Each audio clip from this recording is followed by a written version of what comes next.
Diyan tayo. Kaliwa pala, sorry. Okay. So, yan. So, hindi ka naman babanggayin yan eh. No? Basta tuwid ka lang no?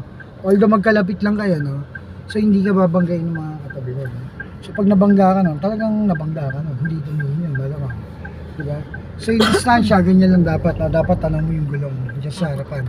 So yun yung isang kotse, no? Pero nung umuusad kayo, no? Kahit na usad na pagong, no?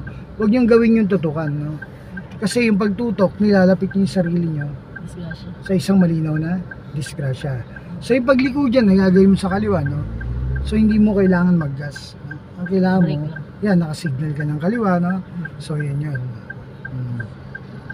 So pwede mo naman siyang gasan siguro kung magaan lang yung tapak mo. Wala namang problema yan, no? Nung dingi gas ng konti, pinabilis mong konti, pero nung nailiko mo na, so simulan mo yan bumalik ng preno. So ganyan yan. So ganyan yung driving, no? Yung pag-automatic yung sasakyan ninyo, no?